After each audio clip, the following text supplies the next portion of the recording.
parce qu'en fait, voilà, je vais vous dire très rapidement mon histoire pour que vous sachiez un petit peu, voilà. Moi, mon livre à la base, je ne voulais pas l'écrire. J'étais pas intéressé par le fait de publier un ouvrage ou quoi que ce soit. Voilà, moi, j'étais loin de ça. J'étais dans mon petit boulot, les petits jobs, etc. Je me disais bon, je vais pas me mettre à l'écriture, etc. Mais finalement, euh, j'ai petit à petit, en fait, je me suis rendu compte qu'en fait, j'adorais écrire. Et j'ai commencé par écrire des petits textes, des chansons, etc., etc. Et un jour, en racontant mon histoire à une personne, en fait, pendant les enquêtes pour rentrer dans la franc-maçonnerie, j'ai dû avoir donc 3 enquêtes. Et l'une des enquêtes, en fait, bon, je racontais ma vie parce qu'il me posait plein de questions sur ma vie, mon passé, mon parcours, etc. Et voilà, j'ai raconté un peu mon histoire. Et c'était un mec, un journaliste, qui me dit, celui qui m'a fait l'entretien, donc c'était un journaliste, il me dit, écoute, franchement, ton histoire, on pourrait écrire un livre avec ton histoire. C'est un truc de fou, quoi.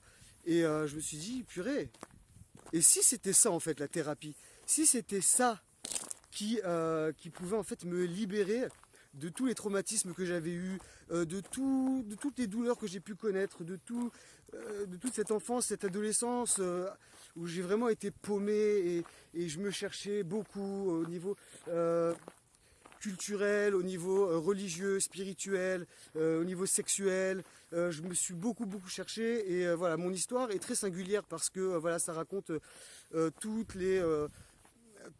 les luttes intérieures, tous les combats qu'on peut avoir quand on est dans une maison juive voilà, qui fait la religion de manière très superficielle et qui finalement se retrouve du jour au lendemain avec une fille qui se convertit au catholicisme et moi qui suis au milieu en fait, qui suis les traces de ma sœur en continuant en fait, voilà, en étant un petit peu j'ai été très influencé par elle. Et donc elle a en quelque sorte réussi à me convaincre en fait que le catholicisme était vrai, etc. Et donc moi-même, j'ai commencé une catéchèse et j'ai commencé à suivre des cours avec un prêtre pour pouvoir aussi me convertir, faire mon baptême, ma communion, etc. Et bon, ce qui s'est passé, c'est que voilà, mes parents, eux, ayant découvert ça, ils ont commencé à... Bon, je vais pas vous faire un spoiler du livre, mais bon, après, mes parents, ils ont commencé à prendre conscience de ça, donc eux, ils nous ont poussés à revenir vers le judaïsme. Et moi, je me suis retrouvé comme ça, à devoir choisir entre le judaïsme et le catholicisme. Je me suis retrouvé à ne plus savoir quoi faire parce que je suis devenu très religieux, etc. Et il y a eu plein de choses qui se sont passées.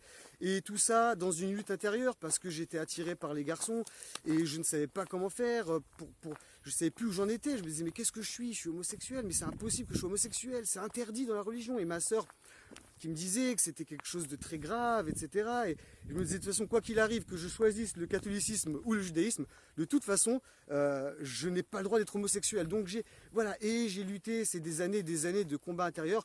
Bon voilà, je raconte tout ça dans mon livre. Excusez-moi pour cette parenthèse très longue, mais c'est important de comprendre qu'en fait, moi au départ, dans ce livre, je parle beaucoup de choses intérieures. Je raconte des choses très intimes à mon sujet.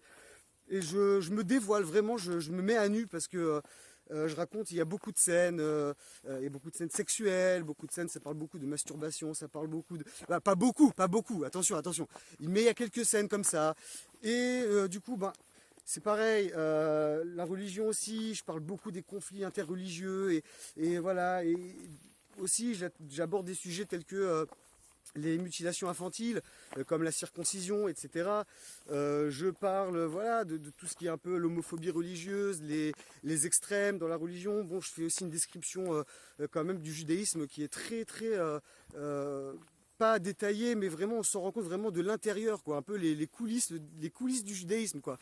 J'ai créé le guide les coulisses des casinos en ligne, et ben là en fait c'est un peu les coulisses du judaïsme ultra orthodoxe, en fait, ultra religieux. Et en fait, voilà, je raconte voilà, ce que j'ai vécu là-bas dans les centres d'études talmudiques. Du jour au lendemain, j'ai tout quitté en France pour partir en Israël. Je me suis retrouvé religieux, et les papillotes, et le chapeau, et le machin. Et je suis devenu ultra religieux dans le judaïsme. Et voilà, donc je raconte tout ça dans mon livre. Et pour moi, voilà, c'était très important de me libérer. Ça m'a fait du bien d'écrire ce livre, ça m'a fait un bien fou. Et... voilà. Et en fait, ce livre, donc, je voulais pas le faire lire à qui que ce soit, parce qu'en plus, je parle de choses très intimes. Et puis voilà, tout doucement, voilà, au départ je l'ai envoyé à mon petit frère pour qu'il le lise, pour me dire ce qu'il en pense. J'ai osé, voilà, comme je lui parlais de mon projet, j'ai osé, voilà, lui envoyer ça pour qu'il se rende compte un petit peu de par quoi je suis passé, même si lui a vécu tout ça avec moi en même temps, mais c'est vraiment une histoire familiale aussi. Donc bon, mon petit frère, il connaît mon parcours, mais je voulais justement voir par rapport à ses yeux à lui, qu'est-ce qu'il en pensait.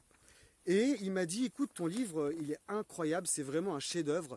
Vraiment, je le trouve magnifique, il est poignant, il est émouvant. Et vraiment, ça m'a donné une vision de l'homosexualité, une vision de tout ce que tu as vécu, quoi. Une vision, mais complètement différente de ce que j'avais. Voilà, et même mes parents aussi, après, ils sont tombés sur le livre, un peu par hasard. Bon, c'est pas par hasard, mais bon. Et je sais qu'ils l'ont lu, même s'ils m'ont pas dit qu'ils l'avaient lu, je sais qu'ils l'ont lu. Bon, tout ça, pour moi, ça a commencé à... Je me suis dit, bon, bah écoute, il y a quand même des gens qui ont commencé à lire. Maintenant c'est trop tard, quoi. Parce qu'en fait, ce qui s'est passé, c'est qu'après, mon petit frère, il m'a dit, est-ce que ton livre, je peux le faire lire à mon ami? J'ai un ami qui veut le lire, est-ce que je peux lui envoyer? Je lui ai dit, écoute, franchement, ça me gêne beaucoup, mais bon, vas-y, envoie-lui. Bon, ça m'intéresse de savoir, parce que comme c'est un copain, lui, qui est religieux aussi, qui est juif religieux, donc je voulais savoir quel est voilà, qu'est-ce qu'il en pense, est-ce qu'il a des remarques, des suggestions, des trucs, voilà. Et en fait, il a lu le livre. À ce qui paraît, il l'a lu en une nuit, il a tout lu d'un coup.